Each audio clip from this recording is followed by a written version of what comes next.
ආයුබෝවන් මට ඔබ හමුවට එන්න අවස්ථාව යොදාගත්තේ කාලයකට පස්සේ මොකද මගේ අධික වැඩ රාජකාරීත් එක්ක මගේ පෞද්ගලික රාජකාරීත් කරන ගමන් රෝගීන් සුවපත් කිරීමේ කටයුතු කරන ගමන් තවත් මගේ රෝගීන් වෙනුවෙන් කරන සහන වැඩපිළිවෙළ කීපයක් තියෙනවා. ඒ වැඩපිළිවෙලත් එක්ක මට අවස්ථාවක් යොදා ගන්න බැරි වුණා කාලෙකින් වීඩියෝ එකක් කරන්න. ඉතින් මේක මේ අවස්ථාවත් යොදාගත්තේ මම බොහොම අපහසුතාවයන් මැද්දේ. අත්‍යවශ්‍ය කාරණාවකුත් නිසා. මොකද මම කෙටි කාලයකින් මේ කාරණා ටික निराකරණය කරගන්න අවශ්‍ය නිසායි මම මේ අවස්ථාව යොදාගත්තේ. ඉතින් ඒ නිසා මුලින්ම කියන්න ඕනේ මගෙන් දිනයක් වෙලාවක් දුරකථන මාර්ගයෙන් වෙන් කරගත්තාම සමහර රෝගීන් සමහර වෙලාවට නොදන්වාම පැමිණීමෙන් වළකිනවා. එතකොට අපි නොදැනම යම් කිසි පාප කර්මයක් කරගන්නවා. මොකද තවත් වේදනාවක් නැති කරගන්න වෙනත් දිනයක් ලබාගත් රෝගියෙක් වේදනාව විඳින්න ඉන්නකොට එයාට ලබා දෙන්න තියෙන අවස්ථාව නැති වෙනවා. ඉතින් මට දැනුවත් කිරීමක් කරනවා නම් පැමිණීමට නොහැකි බව මට වෙනත් රෝගියෙකුට ඒ අවස්ථාව ලබා දෙන්න පුළුවන්. එහෙම කිරීමෙන් අපි නොදැනුවත්වම අපිට යම් කිසි පාප කර්මයක් අපේ අර තත්වයට එකතු වෙනවා. ඉතින් ඒක නොකරනවා නම් තමයි වඩාත් යහපත් වෙන්නේ. ඒකම අපි බැලුවොත් මේ පැමිණීමට නොහැකි හේතු කාරණා ගැන අපිට පෙනී යනවා. අපේ දරුවන්ගේ වැඩ රාජකාරී නිසා අපිට එන්නට වෙන්නේ නැහැ.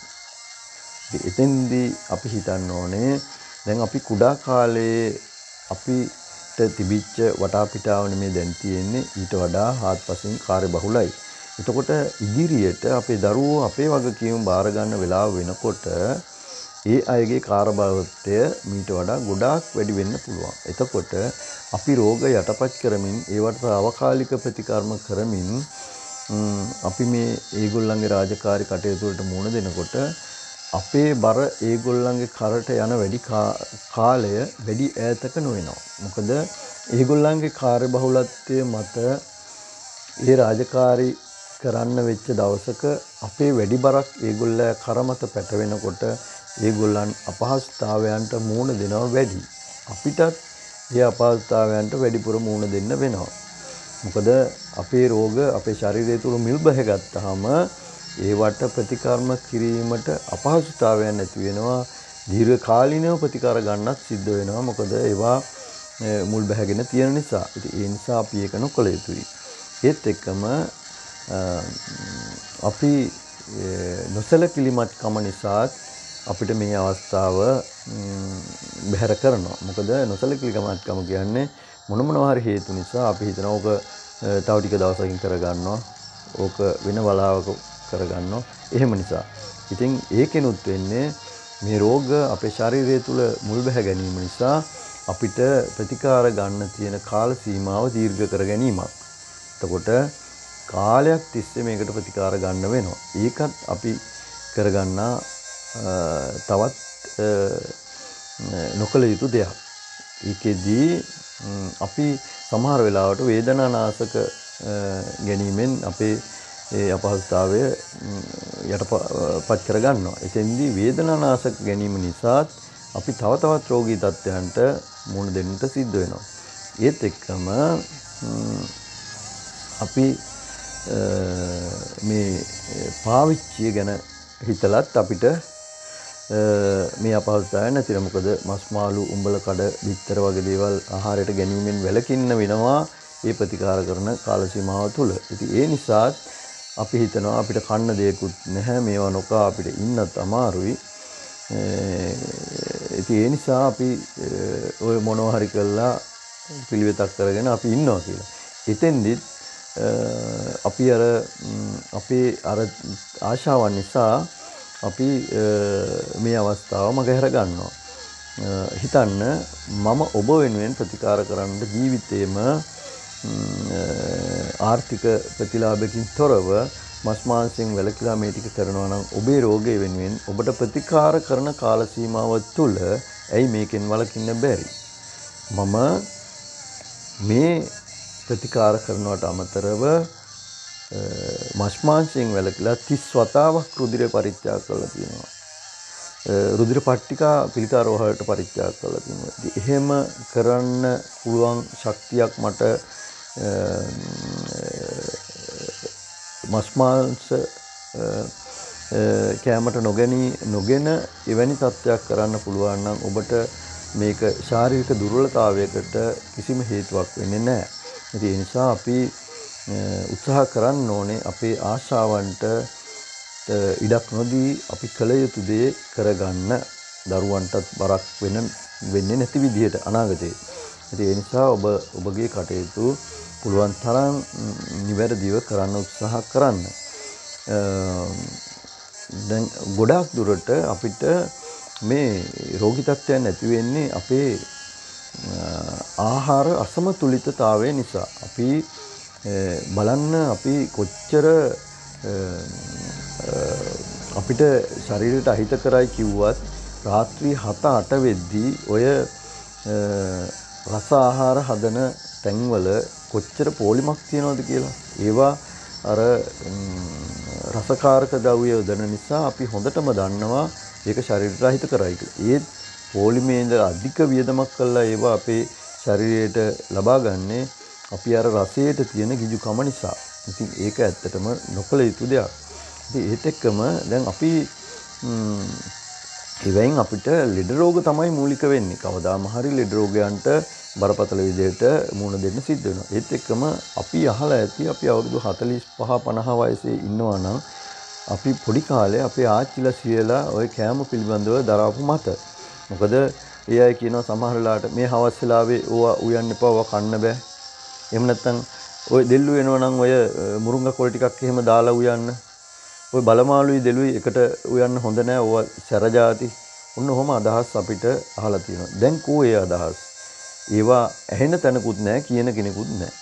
දැන් අදහස් ඇහෙන්නේ අද නම් බණ්ඩක්කා එහෙම ගණන් අඩුයි, මෑ කරල් ගණන් අඩුයි, බටු ගණන් අඩුයි, නිවිති ගණන් අඩුයි. එහෙනම් ඒව කත හැකි. ඒව තමයි අපි කඩේ ගිහිල්ලා ගේන්නේ. බලන්න ওই જાති ඔක්කොම සමබරතාවයේ රැකෙන දේවල් නෙමෙයි. ගුණයි. නමුත් ඒකට සමබර වෙන වෙනත් ආහාරය දෙන්න ඕනේ.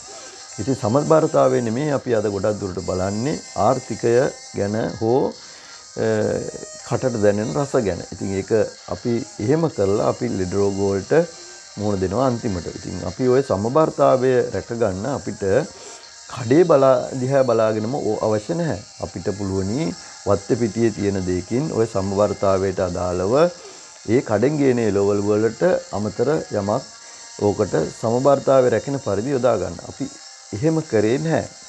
අපි කරන්නේ අර අඩුවට තියෙන ආහාර එක්ක කටේ රහට තියෙන ආහාර ගෙනහල්ලා අපේ ආහාර වේල සම්පූර්ණ කරගන්නවා. ඔබ හිතන්න අපිට හැදෙන ලෙඩ රෝග වලින් 90ක් විතර හැදෙන්නේ අපේ ආහාර අක්‍රමවත්භාවය, අසමතුලිතතාවය නිසා. මොකද අපි ගන්න ආහාරය, අපි රැයට ආහාරයක් ගත්තොත් උදේට ටිකක් වැසිකිලි ගියොත් එහෙම දුතුම් පාරකට අපි හිතනවා ඒක අජීර්ණය වෙලා කියලා. ඔව්. ඒකේ මොකක් හරි ගැටුවක් තිබිලා අපිට එවැනි තත්යකට මුහුණ දෙන්න උනා වෙන්න පුළුවන්. ඒක తాවකාලික ප්‍රතිකර්මයකින් අපිට සමනය කරගන්න පුළුවන්. ඒ අජීර්ණය. නමුත් ඕක අපිට දීර්ඝකාලීනව රෝග විදියට එන අජීර්ණයන්ට මූලික වෙන්නේ අප ගන්න ආහාරය පිරිමි කෙනෙකුට නම් රස, රක්ත, මාංශ, මේදස්, අස්ථි, මජ්ජා, ශුක්‍ර කියන කොටස් 7ට පිළිවෙලින් පරිවර්තනය වෙන්න ඕනේ. ස්ත්‍රියකට නම් රස, රක්ත, මාංශ, මේදස්, අස්ථි, මජ්ජා, ඩිම්බ කියලා පිළිවෙලින් කොටස් 7කට පරිවර්තනය වෙන්න ඕනේ. එන්නේ කොටස් 7ට පිළිවෙලින් පරිවර්තනය නොවුනහම ඒ පරිවර්තනයේ තියෙන අඩුපාඩුකම් නිසා අපිට ආතරයිටිස්, එතකොට කොඳු වැටෙනාරටි ඇටලං වෙලා කියයි, ස්නායු තෙරපීමක්, එහෙම නැත්නම් ગેස්ට්‍රයිටිස්, බඩ පිපෙනවා. ඉතින් ඕවැනි ගොඩාක් ලෙඩ රෝග වලට මුහුණ දෙන්න වෙනවා. ඕවා අපිට මුල් බැහැගත් රෝග වලට, මාරාන්තික රෝග වලට පරිවර්තන වෙනවා. ඉතින් ඒ නිසා අපි නිරන්තරවම හිතන්න ඕනේ අර ආහාරයේ සමතුලිතතාවය ගැන. අපිට ඇත්තටම දැන් අද බඩ පිපීම, ગેස්ට්‍රයිටිස් වගේ දේවල් එන්න අපි මොනම දෙයක්වත් ඕනේ නැහැ. ලුණු කැඳ බිව්වත් ඇති. මොකද අපිට අද ගන්න ආහාර වේලේ බත්වල ඉඳලම රසායනික දේවල් තියෙනවා. අද බලන්න හාල් වලට ගුල්ල ගහනවද කියලා. ඉස්සර කාලේ අපි හාල් ගෙනහම දවස් දෙක තුනක් යනකොට ගුළු කූඩු අයින් කරන්න ඕන ග්‍රෑම් ගාණක්. අද මාස 6ක් තිබුණත් ගුල්ල ගහන්න නැහැ. ගුල්ලන්ට තියෙන මොලේවත් අපිට නැහැ. ඉතින් අන්න ඒක තමයි ගැටලුව. ඉතින් ඒ නිසා අපි ඒවෙන් මිදෙන්න ඕනේ. මිදිලා අපේ ආහාර රටාව අපේ ශරීරයට ගැළපෙන විදිහට නිරෝගී වෙන විදිහට අපි යොදා ගන්න රසට ඇබ්බැහි නොවි අපි පුළුවන් තරම් ශරීර සෞඛ්‍ය ගැන හිතලා ජීවත් වෙන්න අපි බලන්න ඕනේ. ඉතින් ඒ නිසා ඔබගෙන් මම බැගෑපැත්තෝ ඉල්ලීමක් කරනවා. අපේ මේ ආශාවන්ට තැන නොදී අපේ කාර්ය බහුලත්වයට තැන නොදී අපි නිරෝගී විඳලා අපේ දරුවන්ටත් යහපත් අනාගතයකට මුහුණ දෙන්න පුළුවන් විදිහට අපේ හැසිරීම රටාව හදාගමු. ඒකට මගෙන් කරන්න තියෙන උපකාර උදව් මම කරනවා. ඔබට අවශ්‍ය ඒ වෙනුවෙන් කැප වෙන්න. මොකද ඔබ වෙනුවෙන් මට පුළුවන් නම් මගේ ආහාර පවා කැප කළා, මගේ කාලය කැප කළා, මගේ වැඩපිළිවෙල අතරේ මගේ පෞද්ගලික වැඩ අතරේ ඔබ වෙනුවෙන් යම් කාලයක් වෙන් කරන්න ඔබට ඒක නොහැකි වෙන විදියක් නෑ. තනි ඔබ වෙනුවෙන් මම ඔබලා ගණනාවක් වෙනුවෙන් මේක සියලුම දෙනා වෙනුවෙන් මම මේ කාලේ කැපවීම කරද්දී ඔබට පුළුවන් වෙන්න ඕනේ ඔබ වෙනුවෙන් මේ කැපවීම කරන්න. ඉතින් මම මේ කෙටි දැනුවත් වීම කිරීම මෙතනින් මම අවසන් කරනවා. මම තවත් වීඩියෝකින් පුළුවන් තරම් ඉක්මනට මේ වගේ දුර්වලතාවයන් දැක්කහම ඔබට ඉදිරිපත් කරන්නම්. එතෙක් ඔබට දීර්ඝායුෂ වේවා කියලා ප්‍රාර්ථනා කරමින් මම නිහඬ වෙනවා.